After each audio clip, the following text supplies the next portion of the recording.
이 시간에는 부활론에 대하여서 말씀드리도록 하겠습니다. 마태복음 27장 52절을 보면 무덤들이 열리며 자던 성도들이 몸이 많이 일어나되 예수의 부활 후에 저들이 거룩한 성에 들어가는 것이 보이더라 라는 말씀이 나옵니다. 예수님 부활 후에 죽었던 사람들의 몸이 다시 살아서 거룩한 성에 들어간다라는 것입니다. 인간의 최고 소망은 영생이고 죽었어도 다시 살아나는 것입니다. 그런데 성경에서는 예수님을 믿으면 영생을 하고 죽었어도 예수님이 재림하시면 다시 살아난다라고 기록되어 있습니다. 이러한 성경 말씀을 그대로 보면은 참으로 비과학적인 내용으로 현대인의 이성으로는 도저히 믿을 수 없는 내용입니다. 그러므로 부활에 대하여 성서적이고 원리적인 차원에서 진정한 해석이 필요한 것입니다. 부활이라는 말은 다시 산다라고 하는 뜻입니다. 그러면 왜 다시 살아야 할까요? 죽었기 때문에 다시 살아나야 하는 것이죠.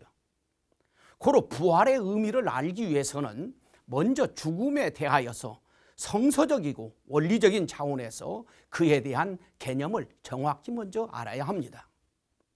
성경 누가복음 9장 60절을 보면은 예수님의 제자가 부친이 돌아가셨기 때문에 가서 장사 지내고 오겠다라고 예수님께 말씀드리니까 예수님께서 죽은 자는 죽은 자들로 장사 지내게 하라라고 말씀하셨습니다. 예수님께서는 죽음과 삶에 대하여서 우리가 일반적으로 아는 개념이 아니고 두 가지의 개념으로 말씀하셨습니다. 첫 번째 죽음은 장사를 치러야 할 제자의 부친과 같이 이 육신의 목숨이 끊어진 죽음입니다. 이에 대한 부활은 그 육신이 생리적 기능을 다시 유지하는 것이죠. 이 두 번째 죽음은 장사를 지내기 위하여 모인 사람들입니다. 예수님은 활동하고 있는 사람도 죽었다라고 하신 것입니다. 그럼 왜 활동하고 있는 사람들을 왜 죽었다고 하셨을까요? 하늘 부모님을 믿지 않고 사탄 주관권에 있기 때문입니다.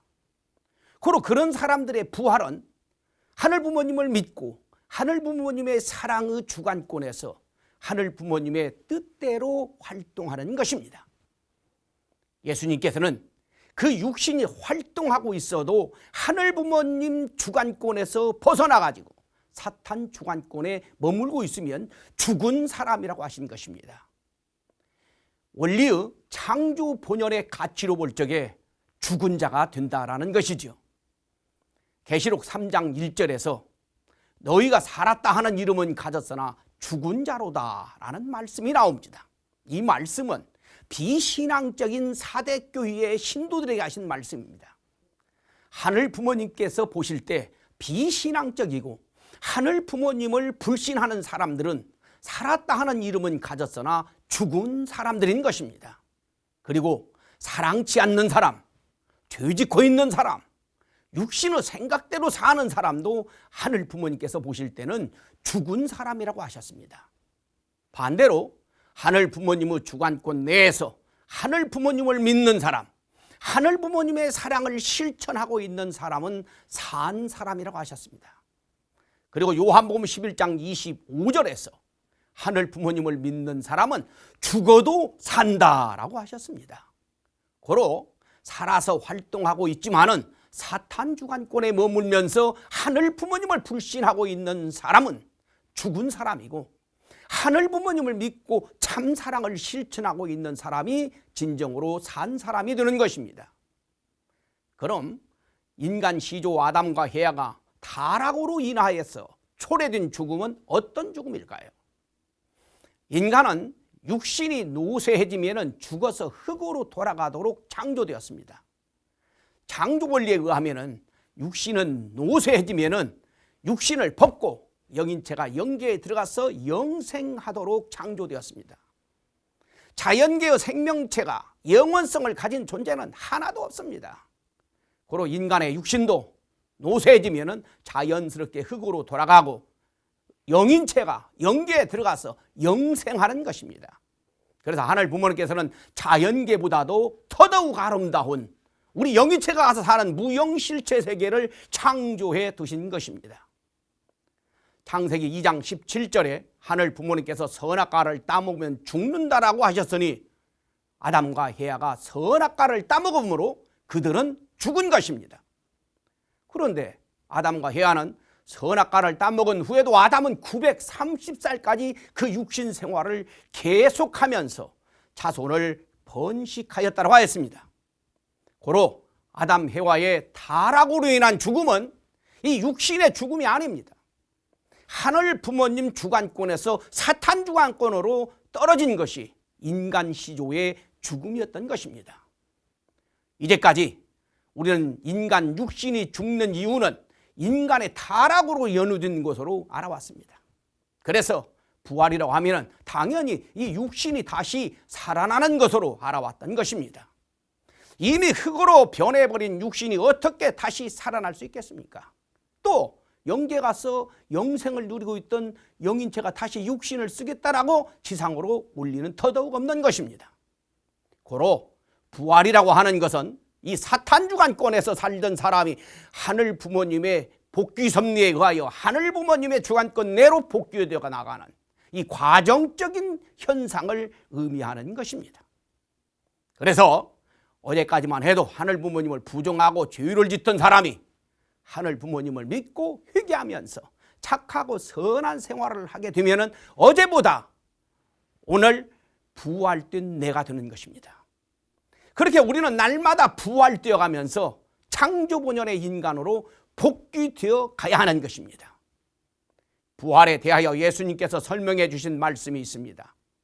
요한복음 5장 24절에서 내 말을 듣고 또 나 보내신 이를 믿는 자는 영생을 얻었고 심판에 이르지 아니하나니 사망에서 생명으로 옮겼느니라 라고 말씀하셨습니다. 예수님 말씀을 믿고 하늘 부모님을 믿는 사람은 사망에서 생명으로 옮겨간다라고 부활된다라고 말씀하신 거예요. 고로 사망에서 생명으로 부활되려면 사탄 주관권에서 하늘 부모님 주관권으로 옮겨와야 하는 것입니다. 하늘 부모님을 믿고 실천해야만이 부활이 이루어져 간다라고 하는 것입니다. 그럼 부활은 인간에게 어떠한 변화를 일으킬까요? 인간 시조 아담과 헤아는 선악과를 따먹고 타락했지만 사실 이 유형적으로는 아무런 변화가 일어나지 않았습니다. 이 불안과 공포로 말미암아 안색이 변해 있었을 정도였을 것입니다. 고로 타락인간이 부활되어도 이 유형상에는 아무런 변화가 생기지 않는 것입니다. 예수님은 창조 목적으로 완성한 인간으로 오셨지만 유형은 타락인간과 아무런 차이가 나지 않았습니다. 그래서 로마 병사들이 예수님을 잡으러 왔을 적에 예수님이 군중 속으로 들어가 버리니까 못 찾고 돌아갔습니다. 만일 예수님의 유형이 타락인들과 조금이라도 달랐다고 한다면 그토록 불신을 당하지는 않았을 것입니다. 우리들도 마찬가지입니다. 우리가 하늘 부모님을 믿고 부활에 가도 이 유형적으로는 아무런 변화가 일어나지 않습니다. 육신은 사탄의 집에서 하늘 부모님의 성전으로 성화되어 가는 것이기 때문에 외모는 변화가 없습니다. 같은 건물에 성인이 살든지 강도가 살든지 건물의 유형은 변하지 않습니다. 내면이 달라질 뿐입니다. 인간도 부활하게 되면 내면에는 변화가 일어납니다. 심령의 변화가 일어나게 되는 것입니다. 위쪽으로 차갑게 느껴지던 사람이 부활되게 되면 부드럽고 온화하게 느껴지는 정도로 이 느낌의 변화만 일어나게 되는 것이죠. 우리는 날마다 부활되어 가야 합니다. 본연의 인간으로 완성할 때까지 참사랑을 실천하면서 날마다 부활해 가면서 하늘 부모님과 심정일체를 이루어 하늘 부모님의 온전한 성전으로 완성되어야 하겠습니다. 다음으로 부활 섭리에 대하여 알아보도록 하겠습니다. 하늘 부모님께서는 타락인간을 부활시키기 위하여 부활 섭리를 해오셨습니다. 그런데 부활 섭리는 복귀 섭리라고 할 수 있습니다. 복귀 섭리는 창조 원리에 의하여 섭리하시기 때문에 부활 섭리는 재창조 섭리가 되는 것입니다. 그래서 부활 섭리에는 이 네 가지 원칙이 있습니다. 첫째는 과거 선지선열들이 쌓은 정성과 조상들의 공적의 기대로 이 시대적 혜택으로 인한 부활이 있습니다. 둘째는 부활하면 자신의 책임 분담으로 말씀을 믿고 실천해야만 됩니다. 셋째는 육신이 있어야 영인체가 성장하므로 부활하려면 필히 육신이 있어야 합니다. 넷째는 이 부활 역시 질서적 3단계 과정을 통하여 이루어지게 됩니다. 먼저 지상인들의 부활 섭리를 알아보도록 하겠습니다. 하늘 부모님께서는 아담 타락 이후 곧바로 부활 섭리를 시작하셨습니다. 그러나 이 중심 인물들이 책임을 못함으로 인하여서 노화를 거쳐서 아브람 가정에 왔어야 아브람 가정이 믿음의 기대와 실체 기대를 성공함으로 소생 부활 섭리가 이루어집니다. 그로부터 2000년이 지나서 예수님이 오심으로 장성 부활 섭리 시대가 출발하게 됩니다. 이제 재림 주님이 오심으로 완성 부활 섭리 시대가 되는 것입니다. 소생 부활 섭리 시대 때에는 모세의 율법을 지키게 되면 의로워지는 이 행의 시대입니다. 행함으로 의로워진 사람이 영계에 가게 되면 영형체급 영계로 들어갑니다. 장성 부활 섭리 시대 때에는 이 예수님의 복음의 말씀을 믿으면 영인체가 장성기만큼 부활하여서 사후에는 낙원으로 들어가게 됩니다. 완성 부활 섭리 시대 때에는 재림 주님을 믿고 모시는 시의 시대입니다. 모심으로 의로워진 사람은 그 영인체가 완성기만큼 부활하여 사후에는 천국으로 들어가게 되는 것입니다. 고로 재림 시대 때에는 시대적 혜택으로 말미암아서 재림 주님을 믿고 모시면서 재림 주님의 말씀대로 실천하면은 완성급 영계 천국으로 들어가게 되는 것입니다. 이처럼 지상인들은 그 시대의 하늘의 섭리에 따른 책임 분담을 완성했을 적에 시대적 혜택으로 말미암아 그 영인체가 부활되고 그 수준에 맞는 영계로 가게 되는 것입니다.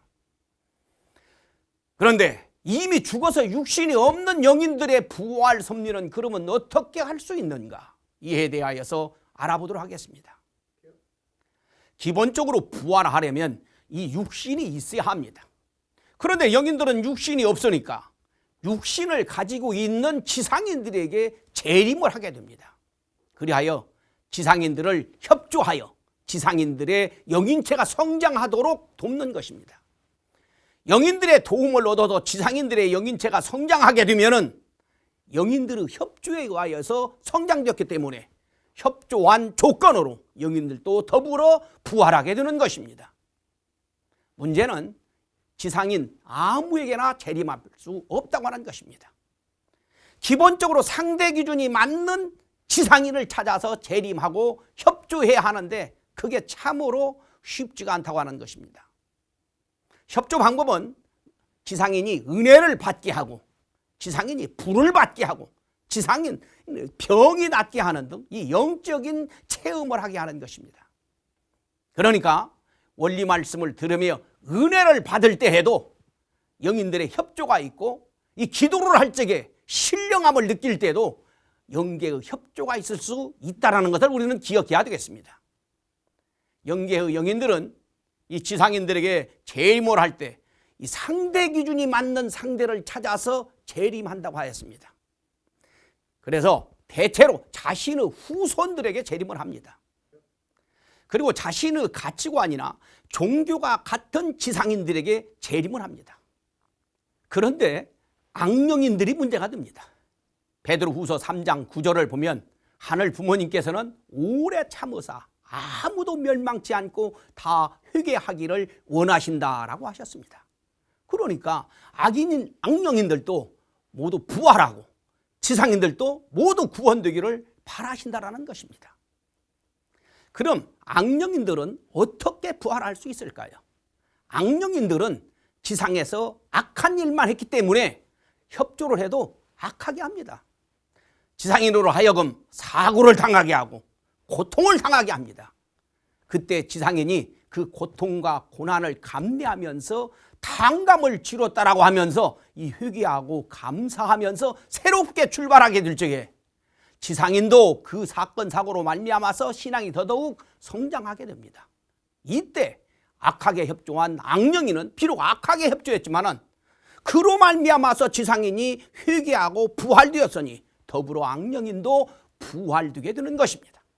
그러니까 우리가 신앙길을 갈 적에 시련과 고난이 온다 하여도 악령인이 부활하고 싶어서 나에게 협조하고 있다는 생각을 하면서 감내하며 회개하고 감사하면서 정진해 가야 하는 것입니다. 그러면 나도 성장하고 악령인도 부활되어 가지고 악령인이 부활되어서 선영이 되는 거예요. 재림주님은 지상 천국을 이루시기 위하여 오십니다. 그러려면은 종교 통일, 언어 통일, 사상 통일, 이 문화 통일, 세계 통일이 이루어져야 합니다. 그런데 재림주님이 어떻게 이러한 통일을 다 이룰 수 있겠습니까? 언제 이 통일을 다 이룰 수 있겠어요? 재림주님은 기독교인들이 기다리던 메시아이지만은 불교인들이 기다리던 미륵불도 되고 유교인들이 기다리던 진인이며 정감록 비결을 믿던 사람들에게는 정도령님이 되시는 것입니다. 그리고 한국 민족 종교인들이 기다리던 천지 부모님이 되시는 것입니다. 고로 재림주님이 오시게 되면은 영계 모든 영인들이 재림주님을 통하여 부활하려고 지상에 모두 재림하게 됩니다. 그리하여 지상인들과 상대 기준을 조성하여서 지상인들로 하여금 재림주님을 찾아가도록 협조하는 것입니다. 기독교 영인들은 지상에 기독교인들에게 협조하고 불교 영인들은 지상의 불교인들에게 협조합니다. 그래서 우리 교회에 기독교인들이 계시를 받고 많은 기독교인들이 들어오고 있는 것입니다. 불교의 불자들도 보살님들도 스님들도 이 불교 영인들의 협조로 말미암아서 우리 교회에 많이 오고 있는 것입니다. 지금은 세계적으로 종교 지도자뿐 아니라 양심적인 정치인, 경제인 등 수많은 사람들이 자기도 모르게 마음이 끌려서 우리 교회에 이 섭리 앞에 찾아오고 있습니다. 영계에서 협조하고 역사하고 있기 때문인 것입니다. 예수님 때에도 동방박사들이 계시를 받고 예수님을 찾아왔었습니다. 귀신 들린 자들이 예수님을 증거하기도 하였습니다. 이제 지상 천상 천국을 복귀하시기 위하여 재림주님 참부모님께서 오셨으니 영계가 총동원되어 가지고 협조하고 있는 것입니다. 문제는 영인들이 협조를 하여도 이 지상에서 움직이지 않으면은 영인들의 부활도 어렵게 되고 지상 천국 시련도 지연되고 연장되게 되는 것입니다. 하늘이 아시고 우리들을 부르셨고 영계 수많은 조상님들이 우리들을 협조하고자 주시하고 있습니다. 이제 우리가 일어나서 하늘 부모님과 참 부모님을 절대적으로 믿고 모시면서 우리에게 주어진 책임 분담을 승리하여 우리들도 부활해 가고 성장되어 가면서 우리 주변에 부활의 역사를 우리들이 일으켜 나가야 되겠습니다.